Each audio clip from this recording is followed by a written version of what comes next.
This is one of the finest coffees in the world. Rich, full-bodied, distinctive. And the beans that were used to make this delicious cup were grown right here. This is a specialty or gourmet coffee. These coffees are of a botanical variety called Arabica. Now, Arabica represents about 75% of the world's coffee production, but only about 10% of that qualifies as specialty coffee. So what makes specialty coffee so special? Well, a multitude of things. Where it's grown, and at what elevation, how it's cultivated and cared for, the size and quality of the beans, the thoroughness of the sorting and processing methods, and many other factors. All in all, specialty coffees are special because so much extra care is taken from start to finish.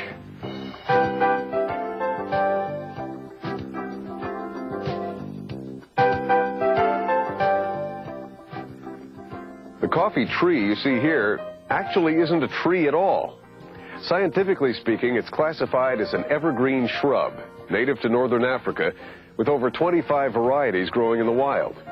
And if not pruned regularly, it can grow to a height of 25 feet or more. The coffee tree is self-pollinating, and every season produces beautiful jasmine-scented blossoms. These blossoms only last a few days.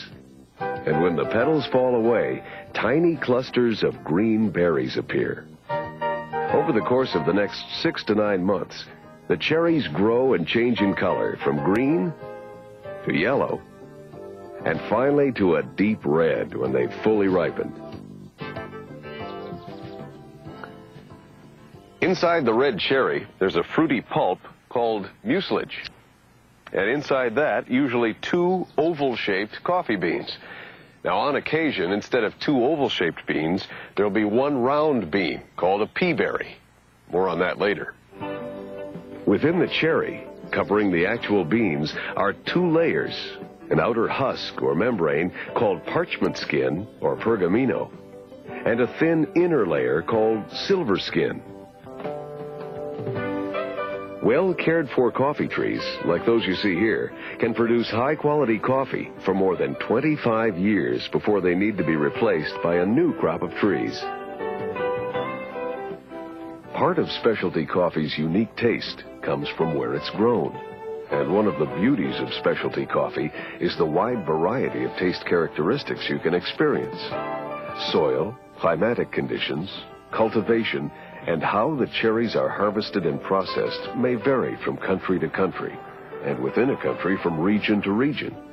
For example, Ethiopian and Kenyan coffees, while both grown in Africa, have distinctively different taste profiles. As a matter of fact, fine coffee is very similar to fine wine in the importance of the region, growing conditions, and processing in regard to the final taste. The best specialty coffee is grown at high elevations, usually between 3,000 and 6,000 feet, and in a temperate belt that surrounds the earth between the tropics of Cancer and Capricorn. Here, warm temperatures and abundant rainfall provide the perfect conditions for growing specialty coffee. Central and South America and Eastern Africa are in this temperate belt, and as a result, are prime regions for growing and exporting specialty coffee. The ideal growing conditions for Arabica coffees are year-round temperatures of a moderate 68 to 75 degrees Fahrenheit, without sudden temperature changes and without droughts and frosts.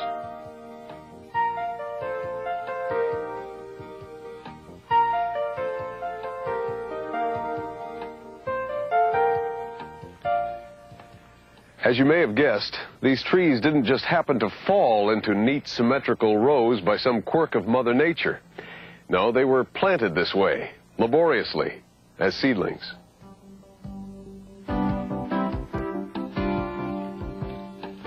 The process begins with a coffee bean or seed, which the grower may choose from some of his best trees. The seeds are carefully sown in dense soil.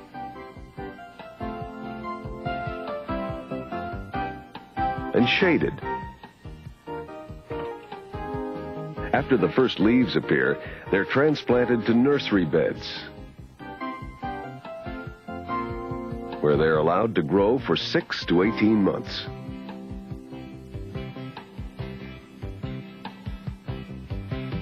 At the proper time, the seedlings are then transplanted into the field at an average of 600 to 800 trees per acre, which is considerably less than other varieties of coffee.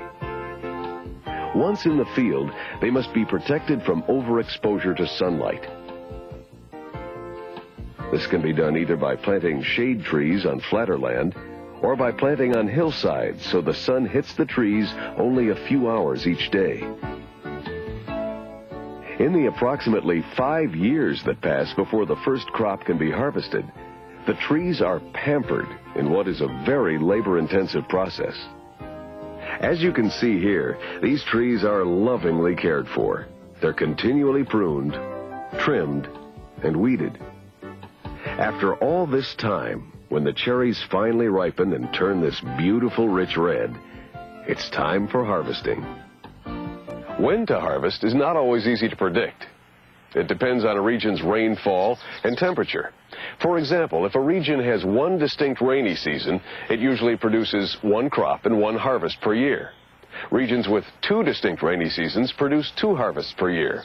And regions with no distinct rainy seasons can harvest all year long. As a matter of fact, in those regions with no distinct rainy seasons, buds, flowers, immature berries, and ripe cherries can all appear simultaneously on the same tree. Obviously, harvesting coffee is extremely difficult and labor-intensive. Pickers must look carefully at each and every branch to see which cherries are ripe for the picking and which ones need a little more time. This intensive and laborious method is called selective picking and results in a top-quality harvest because only the ripe beans at the peak of their flavor development are harvested. How the cherries are picked depends not only on the flowering cycle, but on the climate and terrain, and whether the beans will be processed in the wet or dry method. More detail on that in a moment. In some instances, mechanical devices can be used to pick the cherries. But since many specialty coffees are grown in mountainous regions, and since machines need long, even rows and level terrain to be efficient, the manual picking methods are still by far the most common, and that doesn't seem likely to change. Also, manual picking is a much more selective process. Only the ripest cherries are chosen during the harvesting, and that's a decision machines can't make. As a rule, an experienced picker can gather over 200 pounds of cherries a day. That 200 pounds of cherries ends up being about 35 pounds of roasted ground coffee. Each tree yields between 1.5 and 2 pounds of roasted ground coffee per year. And since the pickers select only the ripest cherries for harvesting, getting that 1.5 to 2 pounds may mean returning to the same tree 3, 4, even 6 times to pick all the cherries that ripen during harvest season. 1.5 to 2 pounds. Doesn't seem like much, does it? And 5 years of growing before the first full harvest. But it's worth it. Once the cherries are harvested, they're processed to remove the beans inside the cherries. The 2 processing methods used are the wet and dry methods we mentioned earlier. The method chosen usually depends on the availability of water in the area.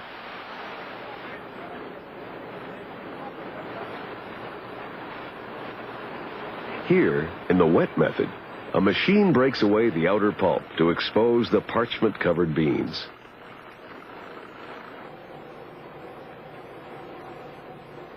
The beans are then soaked and allowed to ferment in large storage tanks from 12 to 24 hours. At the end of the fermentation period, the sticky substance, or mucilage covering the parchment skin, is dissolved. The beans are washed in constantly changing water until they're thoroughly clean. And that's very important, because part of specialty coffee's distinctive taste is a result of the cleanliness of the beans after this processing stage.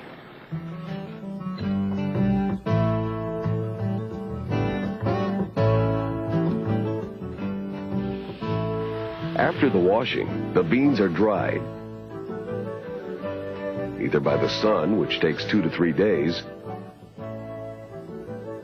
or mechanically through special drying machines, which cuts the drying time down to about 24 hours.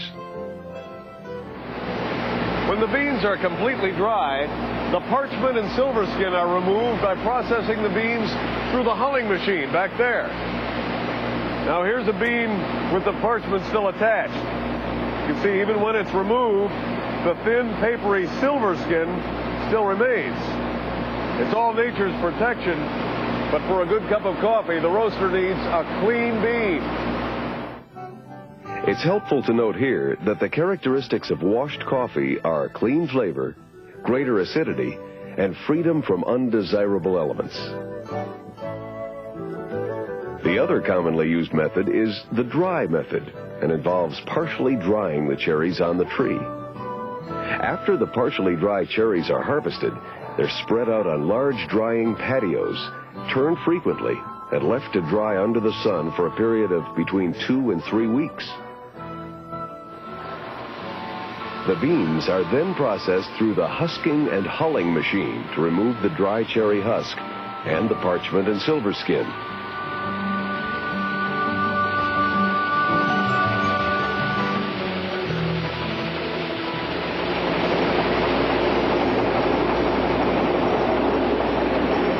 After processing using either the wet or dry method, the beans are then sorted by hand and mechanically. This removes defective and otherwise undesirable beans. After the best beans have been sorted out, they're graded, at first by size alone. On this sloped table, the best beans, the ones with the most density, stay to the top side of the table. The other beans fall to the bottom side. The one exception to this rule is the tiny round pea berry. The flavors of the pea berry tend to be so unique and intense that they're considered highly desirable.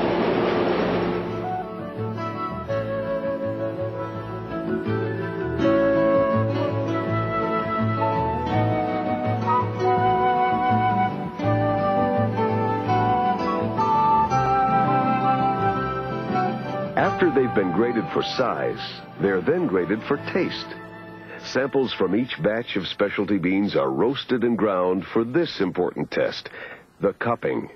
Here, experts, who often taste more than 50 coffees a day, sip small portions of the brewed coffee and judge its taste, body, and aroma.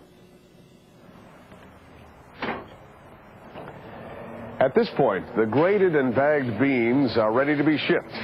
Before they are, however, they're tested at least 2 more times, once at the market and once before they're loaded for shipment to American ports like New York, San Francisco, and New Orleans, and many other ports worldwide. The roasting process is as carefully monitored as the growing, harvesting, and processing methods are. Here, under the watchful eyes of experienced roasting specialists, each different variety of bean is carefully roasted to develop its individual flavor characteristics.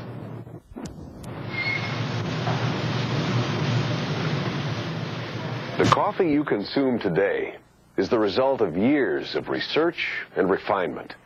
It's taken at least 6.5 years and a lot of love, care, and hard work to bring these very special beans to your table.